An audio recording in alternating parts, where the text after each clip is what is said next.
के बिना विश्व शांति और भाईचारा केवल एक कोरी कल्पना है। वह मूल कारण है अविनाशी कबीर साहिब की शब्द शक्ति, जैसा संत रामपाल जी महाराज जी ने बताया है। शब्द शक्ति से ही विश्व में शांति स्थापित होगी, आपसी भाईचारा स्थापित होगा। यह शब्द शक्ति समर्थ परमात्मा कबीर जी की है। सबसे पहले इस ब्रह्मांड के सबसे बड़े विज्ञान को समझते हैं। शब्द शक्ति, द पावर ऑफ वर्ड। सरल शब्दों में कहें तो शब्द शक्ति का अर्थ है ऐसा वचन जो वास्तविकता को बदल दे। एक छोटा सा उदाहरण लीजिए।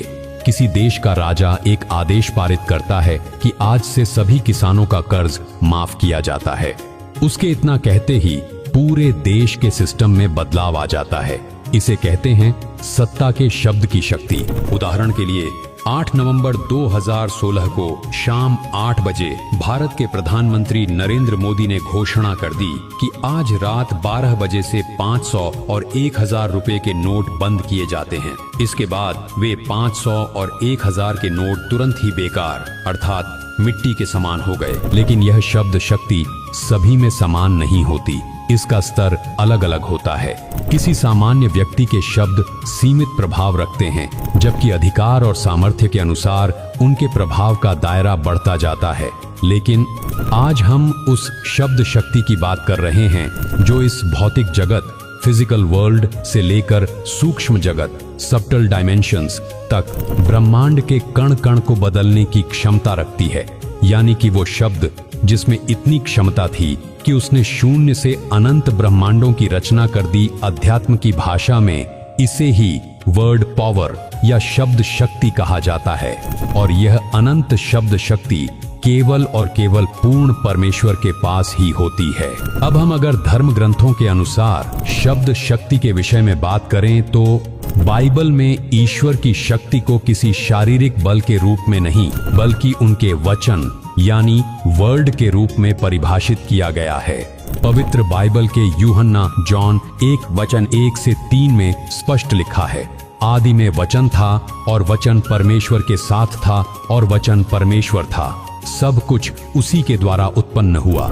यह आयत बताती है कि परमात्मा और उनका शब्द अलग नहीं है। दर्शकों, संत रामपाल जी महाराज जी ने इसी विषय में स्पष्ट किया कि स्वयं सृष्टि के रचनहार पूर्ण परमात्मा ने अपनी अमृत वाणी में बोला है, हम हैं शब्द शब्द, हम माही, हमसे भिन्न और कछु नाही। सृजन का सबसे बड़ा प्रमाण उत्पत्ति जेनेसिस 1-3 में मिलता है। जब परमेश्वर ने कहा उजियाला हो तो उजियाला हो गया।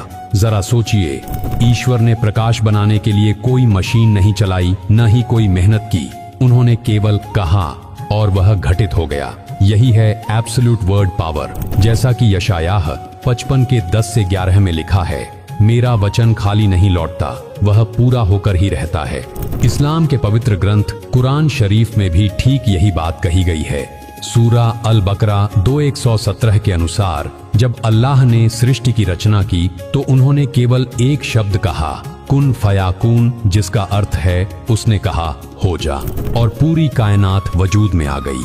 ठीक इसी तरह सिख धर्म की पवित्र पुस्तक जपुजी साहिब की पौंडी 16 में लिखा है, कीता पसाओ एको कवाओ तिस्ते होए लख दरियाओं, अर्थात उस परमात्मा के केवल एक शब्द से सारा संसार बन गया और उसी एक शब्द से सृष्टि के विभिन्न रूप बन गए। वहीं संत गरीबदास जी ने अमर ग्रंथ साहिब में इस रहस्य को खोलते हुए कहा है, गरीब रचनहार रचना रची है पुरुष प्रवीण, एक शब्द में सब किया, 5 तत्व गुण 3, गरीब सूक्ष्म मूर्ति सोहना, बहुरंगी विस्तार, एक शब्द में सब किया, ऐसा समर्थ सार। उन्होंने समझाया कि आकाश पाताल और 5 तत्व सब कुछ उस एक समर्थ परमात्मा के शब्द की ही देन है।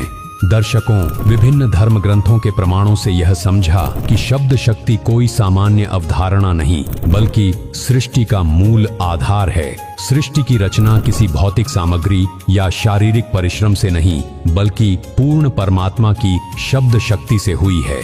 भाषाएं अलग हो सकती हैं, लेकिन सत्य नहीं बदलता। चाहे वह यशायाह का वचन हो, अल्लाह का कुन हो या संत गरीबदास जी द्वारा बताया गया एक शब्द हो, सभी एक ही ओर इशारा कर रहे हैं। वह पूर्ण परमेश्वर एक है। और उसकी शब्द शक्ति ही इस पूरे ब्रह्मांड का एकमात्र आधार है। असली रहस्य इसी समर्थ सार शब्द को पहचानने में है। दूसरा सवाल आता है, शब्द शक्ति काम कैसे करती है? भौतिक स्तर पर आपने राजा और किसान वाले उदाहरण से समझा कि किसी के शब्द आदेश बनकर बाहरी परिवर्तन ला सकते हैं।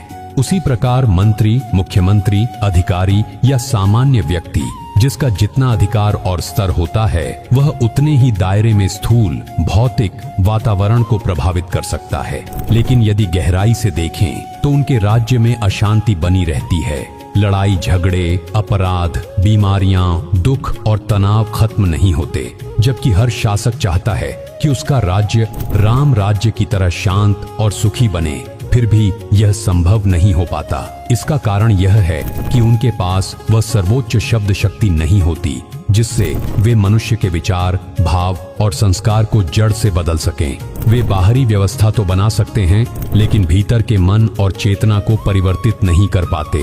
और जब तक व्यक्ति के अंदर परिवर्तन नहीं होता, तब तक समाज में स्थायी शांति स्थापित नहीं हो सकती, जो अब असली जगन्नाथ महाप्रभु संत रामपाल जी महाराज की शब्द शक्ति से स्थायी शांति संभव होगी, जिसकी एक विशेष प्रक्रिया है और इस प्रक्रिया से हर व्यक्ति को गुजरना अनिवार्य है। जिस प्रकार एक वीरान पड़े खेत में अच्छी फसल उगाने के लिए पहले खेत की मिट्टी को विशेष उपकरणों से जोतकर चीड़ फाड़ कर बीज बोने योग्य बनाया जाता है, फिर बीज बोया जाता है, सिंचाई की जाती है और आवारा पशुओं से बचाया जाता है, तब जाकर फसल यानी फल प्राप्त होता है।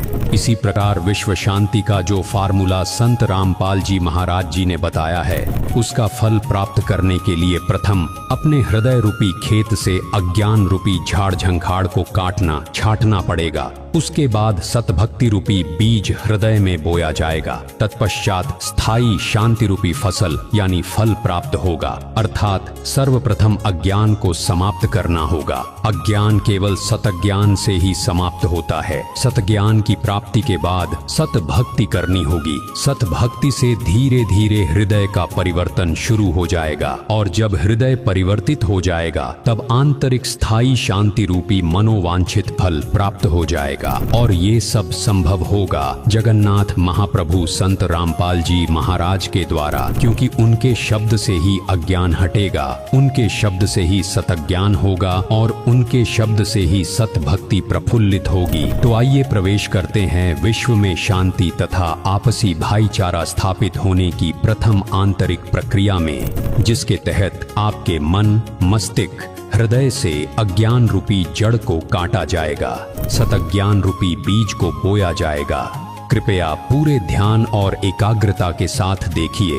दर्शकों, अक्सर कहा जाता है कि परमात्मा अपने भक्तों पर कष्ट नहीं आने देता, लेकिन कड़वा सच यह है कि आज भक्त ही सबसे अधिक दुखी दिखाई देते हैं। आखिर गलती कहाँ हो रही है? क्या हमारी निष्ठा में कमी है या हमारी दिशा में? इस पर विचार करते हैं।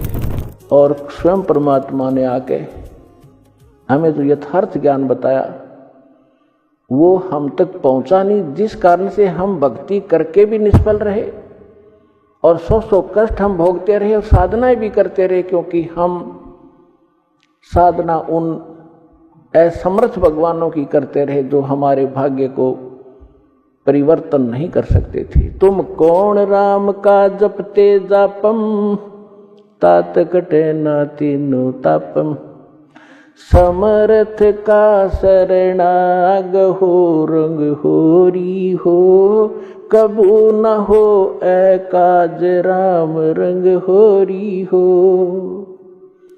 समर्थ का शरणाग हो यानी उस समर्थ की शरण में आओ, तब तुम्हारे घर में सदा खुशी बनी रहेगी या होरी बनी रहेगी।